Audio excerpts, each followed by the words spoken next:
नमस्कार, स्वागत है आप सभी का ब्रज की इस पावन भूमि पर। आज मैं आया हूं ब्रजभूमि मथुरा के गोवर्धन में और इस समय मैं उपस्थित हूं श्री धाम गोवर्धन के नारद वन तपोस्थली स्थल पर।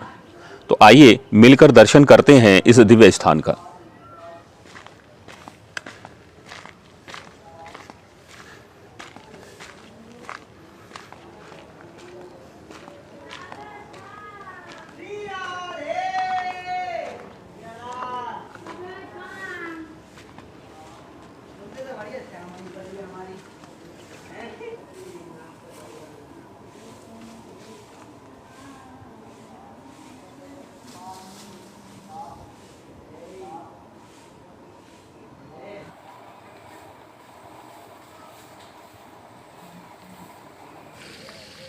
इस समय मैं उपस्थित हूँ नारद कुंड के अंदर और ये हम देख सकते हैं नारद कुंड का बहुत ही सुंदर और मनोरम दृश्य है। यहाँ पर ये गोवर्धन में स्थित नारद कुंड ठाकुर श्री गोवर्धन महाराज की सप्तकोशी परिक्रमा मार्ग में स्थित है। देवर्षि नारद ने यहाँ बहुत समय पहले वर्षों तक तपस्या की। इस दिव्य स्थान को शास्त्रों में नारद वन के नाम से भी जाना जाता है।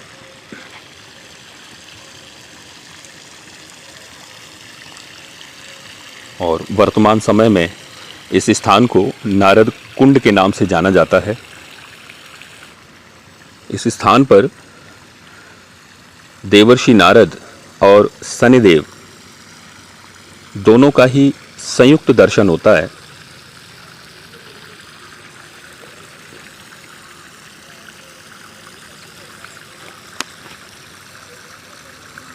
मान्यता है कि इस दिव्य स्थान पर ही देवर्षि नारद ने भगवान विष्णु के परम भक्त ध्रुव जी महाराज को गुरु मंत्र दिया था। ध्रुव जी महाराज ने नारद जी को अपना गुरु स्वीकार किया था। वो स्थान यही है, यही वो दिव्य स्थान है जहां नारद जी ने ध्रुव जी महाराज को गुरु मंत्र दिया।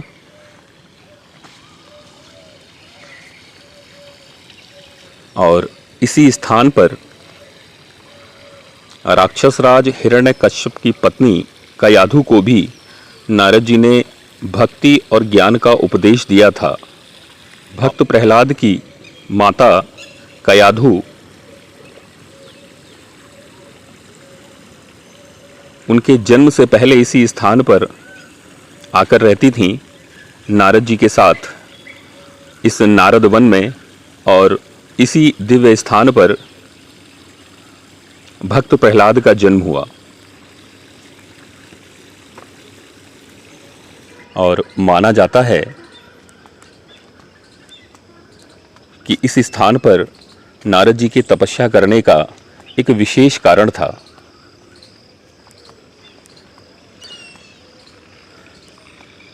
यहाँ पास ही राधा कुंड, श्याम कुंड और ललिता कुंड का दर्शन होता है, जहाँ भगवान श्री कृष्ण ब्रज अधिष्ठात्री श्री राधा रानी के साथ महारास किया करते थे। तो नारद जी को भी एक बार इस महारास को देखने की इच्छा हुई, लेकिन रास का यह नियम था कि उसमें कोई भी पुरुष प्रवेश नहीं पा सकता। नारद जी परेशान हो गए, क्या करना चाहिए। नारद जी ने इसी नारद वन में नारद कुंड स्थान पर बैठकर भगवान की तपस्या करना शुरू कर दिया। भगवान की तपस्या करने के बाद नारद जी को सखी भेष प्राप्त हुआ और फिर सखी भेष पाकर नारद जी ने उस महारास में प्रवेश किया। तो ये वही दिव्य स्थान है जहां नारद जी ने सखी भेष प्राप्त करने के लिए भगवान की आराधना की थी, उनकी तपस्या की थी। शास्त्रों में इस स्थान को नारद वन के नाम से भी जाना जाता है और वर्तमान समय में इसे नारद कुंड कहा जाता है। ब्रह्मर्षि नारद भगवान विष्णु के अनन्य भक्त थे और भगवान ने गीता में कहा भी है कि वृक्षों में पीपल मैं हूं और ऋषियों में नारद मैं हूं।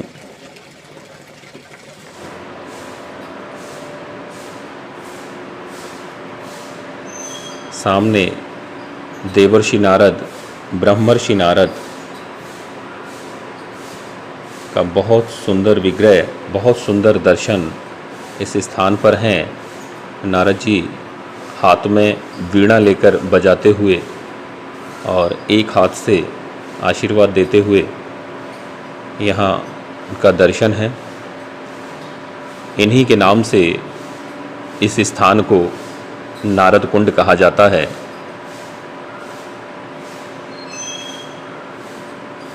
नारद तपस्थली भी इस स्थान को कहा जाता है।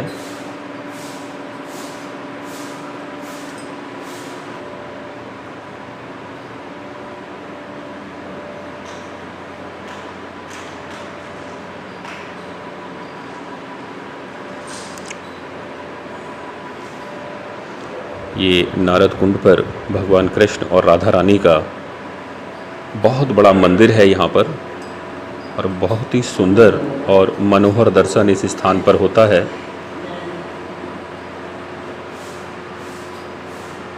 ये भगवान कृष्ण यहाँ बंसी बजाते हुए और साथ में ब्रज अधिष्ठात्री श्री राधा रानी जी, और आप देख सकते हैं उनके साथ भगवान कृष्ण के बराबर में ठाकुर श्री गोवर्धन महाराज का विग्रह भी है। मैं आपको दर्शन करा पाऊँ इसका। बहुत सुंदर विग्रह यहाँ ठाकुर श्री गोवर्धन महाराज का भगवान कृष्ण और राधा रानी के विग्रह के समीप ही स्थित है।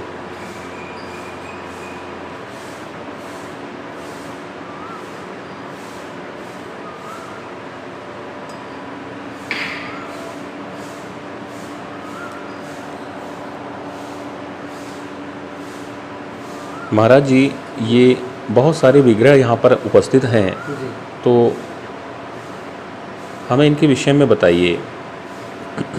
ये हमारी आचार्य परंपरा है जी। सबसे ऊपर है विष्णु अवतार हंस भगवान।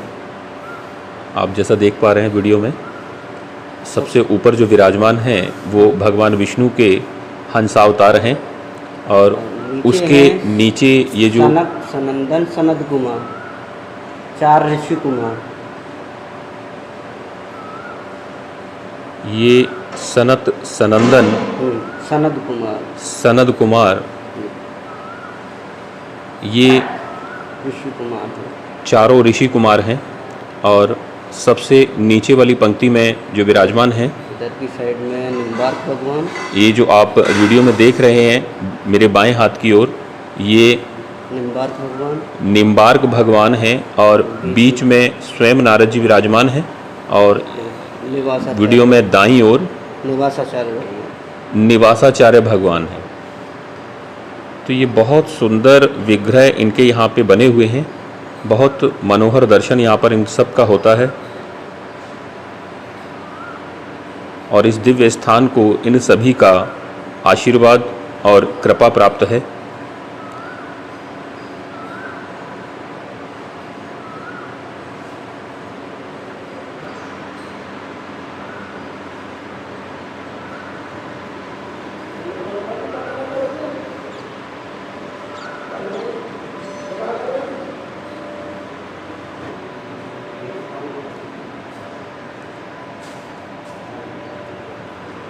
बहुत ही सुंदर और मनोहर स्थान है यह नारद कुंड। यहाँ हम देख सकते हैं, यहाँ स्वयं देवर्षि नारद का दर्शन होता है, उनके साथ भगवान कृष्ण और राधा जी का दर्शन, साथ में श्री गोवर्धन महाराज के रूप में अन्य साधु और संतों का दर्शन भी यहाँ आपको प्राप्त होगा। इस दिव्य स्थान के विषय में और अधिक जानकारी देने के लिए मेरे साथ उपस्थित हैं इस नारद वन नारद कुंड के पुजारी जी श्री मोहनदास जी। जी श्री राधे राधे। श्री राधे। जी ये वृक्ष जी ये पारस पीपल है जी इसमें कई रंग के पुष्प आते हैं। जी जी जैसे कि 4 कलर के, जैसे लाल हो गया, पीला हो गया, सफ़ेद हो गया, नारंगी हो गया। इसी वृक्ष के नीचे आज भी नारद जी तपस्या करते हैं, ऐसा आदि पुराण में लिखा है। आदि पुराण में लिखा है यत्रेव नारदो नित्यम स्नानम कृत्वा तपस्यरन यतो कुंडाक्षायम सर्वे ही फलदायकम। इस कुंड में आज भी नारद जी स्नान करते हैं प्रतिदिन।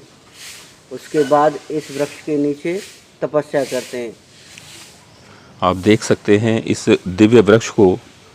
ये वृक्ष वही वृक्ष है जिसके नीचे बैठकर नारद जी ने भगवान की आराधना की। इसे पारस पीपल कहा जाता है।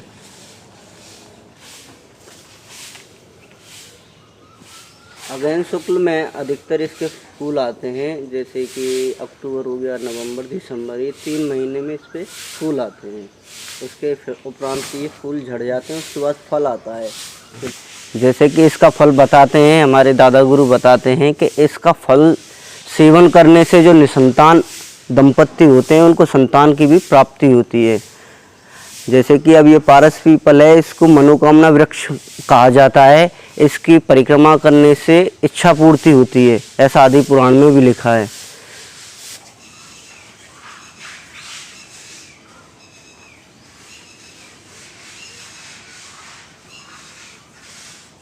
ये अधिकतर जहाँ तपोभूमि है, ये वृक्ष अधिकतर वहीं पाया जाता है। जैसे कि ये अपना नारद कुंड हो गया, एक यहाँ से 4-5 किलोमीटर दूरी पे है एक आश्रम है, वहाँ पे भी है। मगर ये अधिकतर मैंने देखा है ये सिद्ध जगहों पर ही मिलता है, जैसे तपोभूमियाँ हैं वहीं पे मिलता है, ये हर एक जगह नहीं मिल पाता है। इसको लगाने की भी कोशिश बहुत लोग करते हैं मगर होता नहीं है। ये अधिकतर आश्रमों में ही पाया जाता है। ये सामान्य तौर पर ये उन्हीं जगहों पर पाया जाता है जो तपोस्थली हैं या जहाँ ऋषि मुनियों ने आराधना की है। ऐसे ही दिव्य स्थानों पर इस पारस पीपल को देखा जा सकता है। इसी जगह से मिले नारद जी।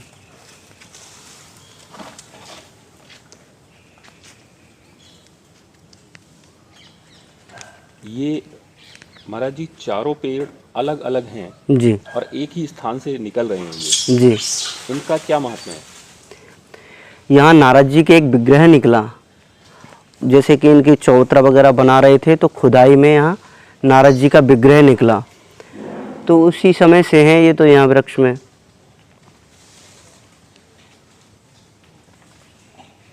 ये आप देख सकते हैं कि ये 4 वृक्ष एक ही जगह से और नीचे ज़मीन से ही निकल रहे हैं।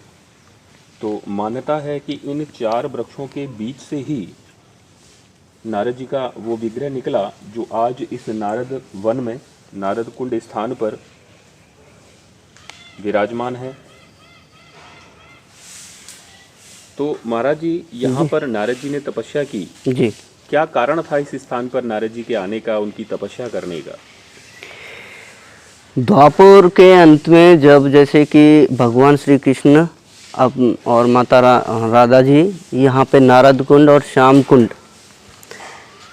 में नित्य विहार लीला करते थे, तो नारद जी ने श्री नारायण जी से कहा कि प्रभु आपके जो कृष्ण रूप के मैं दर्शन और आपके लीलाओं को देखना चाहता हूँ, दर्शन करना चाहता हूँ, तो उसके लिए मुझे क्या करना होगा? तो भगवान श्री हरि ने कहा कि आप एक काम करो, आप जाओ ब्रज क्षेत्र गिरिराज जी की तलहटी में, वहाँ हंस भगवान के ही स्थान है, एक आश्रम है, उसमें आप जाओ, वहाँ आपको सनकादिक जी मिलेंगे। तो भगवान सनकादिक जी के पास नारद भगवान आए, तो उन्होंने सनकादिक भगवान से दीक्षा मंत्र प्राप्त किया और उसके बाद इस कुंड में स्नान किया और उसके पश्चात इस वृक्ष के नीचे तप करने लगे। उसके बाद उन्होंने सखी भेष ले लिया। उसके फलस्वरूप ही भगवान श्री कृष्ण और माता राधा जी का वो महाराज के दर्शन कर पाए। उसके जब उन्होंने दर्शन किए तो भगवान श्री कृष्ण ने कहा कि आप एक काम कीजिए, नारद कुंड पे ही आप, जैसे नारद वन है, इसका पौराणिक नाम नारद वन तपस्थली है और इसको नारद कुंड भी कहा जाता है, आप वहाँ निरंतर आप आइए और उस कुंड में स्नान कीजिए। उसके पश्चात पारस के नीचे भजन कीजिए। आप इस ब्रज में सदा सदा के लिए ही आते रहेंगे। तो जैसा महाराज जी ने बताया कि इसी दिव्य स्थान पर नारद जी के तपस्या करने का, साधना करने का जो कारण था वो ये था कि यहाँ पास ही में जो राधा कुंड स्थान है, यहाँ भगवान कृष्ण और राधा रानी रास किया करते थे, किंतु उस रास में किसी पुरुष को प्रवेश करने की अनुमति नहीं थी। इसी कारण नारद जी ने भगवान से पूछा कि भगवान, मैं रास में प्रवेश पाना चाहता हूँ, उसके लिए मुझे क्या करना होगा। तो भगवान ने कहा कि आप ब्रज क्षेत्र गिरिराज जी में जाकर के गिरिराज जी की तलहटी में आप साधना करें। तो इसी दिव्य स्थान पर नारद जी ने साधना करने के बाद सखी भेष को प्राप्त किया, जिसे प्राप्त करने के बाद वो इस रास में प्रवेश कर पाए। और यहाँ शनिवार का विशेष महत्व है। यहाँ शनिवार के दिन काफ़ी बड़ा मेला लगता है और यहाँ एक पीपल का वृक्ष भी है, जिसे पारस पीपल के नाम से जानते हैं। कहते हैं उस वृक्ष पर एक विशेष समय पर 4 तरह के अलग अलग फूल लगते हैं और इस पीपल की पूजा करने पर मनोकामना पूर्ण होती है। आज भी बहुत सारे भक्त अपनी मनोकामना पूर्ण करने के लिए शनिवार के दिन शनिदेव की पूजा करने के लिए यहाँ आते हैं और बहुत बड़ा मेला यहाँ पर आयोजित होता है। शनिदेव का इस स्थान पर विशेष महत्व है, क्योंकि शनिवार के दिन शनिदेव जी भी नारद जी की शरण में आकर उनकी साधना में लीन रहते हैं। मान्यता है कि यदि कोई व्यक्ति 7 शनिवार या सावन के 4 शनिवार इस कुंड में आकर स्नान करता है तो शनि की बुरी दशा समाप्त हो जाती है। ये शनिदेव मंदिर है। अभी यहाँ पर साफ सफाई का काम चल रहा है। बहुत ही प्राचीन और दिव्य मंदिर है ये शनिदेव भगवान का।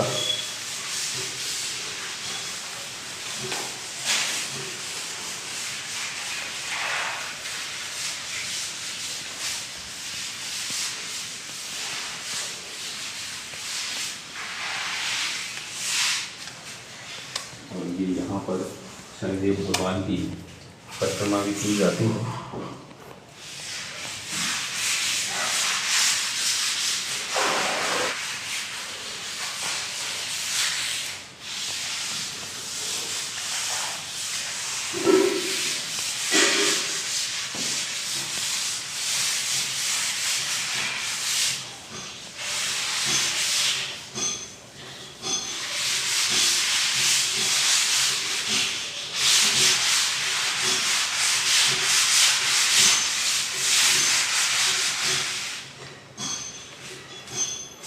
तो महाराज जी क्या मान्यता है इस स्थान की? यहाँ पे जब शनिदेव जी की पत्नी ने शनिदेव को श्राप दिया कि आप ये आप अपनी दृष्टि जिस किसी पे भी डालोगे उसका अनिष्ट होगा।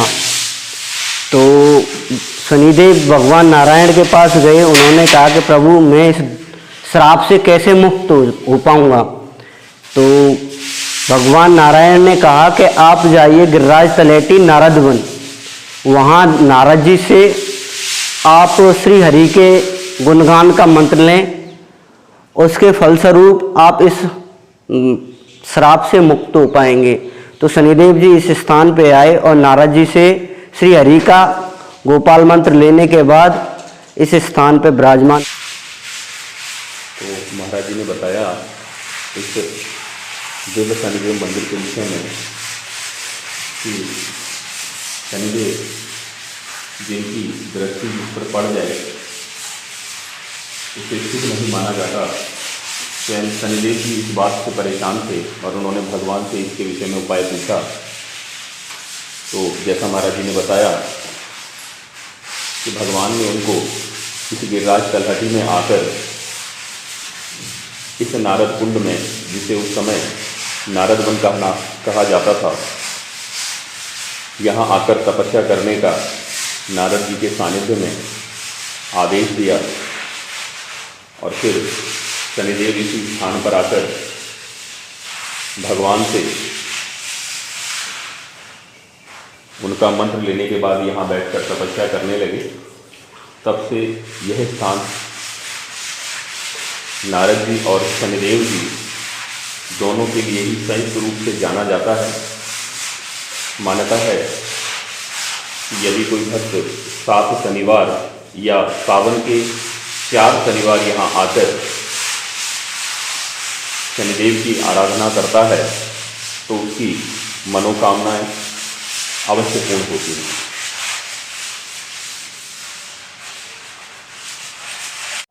वीडियो को अंत तक देखने के लिए धन्यवाद। वीडियो को लाइक करें, शेयर करें। यदि आप इस चैनल पर नए हैं तो इसे सब्सक्राइब करें और बेल आइकन बटन को अवश्य दबाएं ताकि हम ऐसी ही वीडियो ब्रजभूमि से आपके लिए लाते रहें।